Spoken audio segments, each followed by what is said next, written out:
اور ایک اور پہلو ہے غور کرنے کا، جو ہم کہتے ہیں کہ ہمارے اوپر اثر نہیں ہو رہا ہے، کیا سنیں، تو ایک اور بھی پہلو ہے غور و فکر کرنے کا۔ یہ پہلو یہ ہے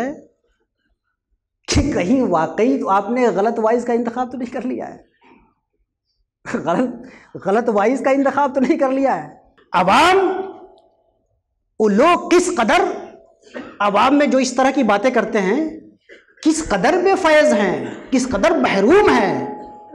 جو تقریر کرنے کے لیے اس کو لاتے ہیں جس کی تقریر ان کو پسند نہیں ہوتی ہے، اور اس کو لفافہ بھی دیتے ہیں،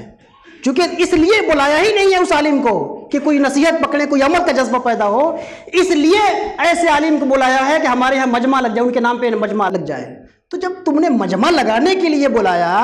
تو ان کی بات سے تم نے گویا کہ عالم ہی کا غلط انتخاب کیا شروع ہی میں۔ تمہارا مقصد ہدایت اور تذکیر اور نصیحت اور عمل تھا ہی نہیں، تمہارا مقصد ہجوم تھا۔ جو مقصد تھا وہ حاصل ہو گئی، بھیڑ مل گئی، لیکن تم پہ کیا فرق پڑے گا؟ اچھے علماء کا انتخاب کرو، علماء آخرت کا انتخاب کرو، جن علماء کی مجلس میں بیٹھ کے، جن علماء کی باتیں سن کر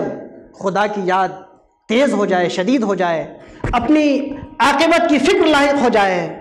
اپنی بخشش کی فکر لاحق ہو جائے، اپنے اندر عمل کا جذبہ پیدا ہو جائے، اپنی آنکھوں میں ہمارے گناہ اور کوتاہیاں آ جائیں۔ اچھے علماء کا انتخاب کرو، چونکہ اللہ کے رسول صلی اللہ علیہ وسلم نے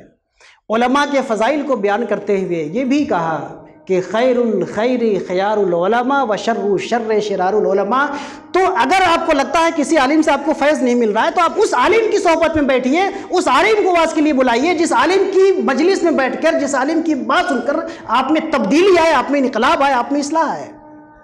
آپ علماء کا انتخاب کریے، اچھے علماء کا انتخاب کریے۔ خود غلط عالم کا انتخاب کرتے ہو، خود غلط مقصد کا تعین کرتے ہو، بھیڑ لگانے کے لیے مقصد بنا لیا، اور بعد میں کہتے ہیں کہ ان سے تو بہت ان کی تقریر سن لی، ان سے تو ہمیں کوئی عمل کا جذبہ ملتا ہی نہیں ہے۔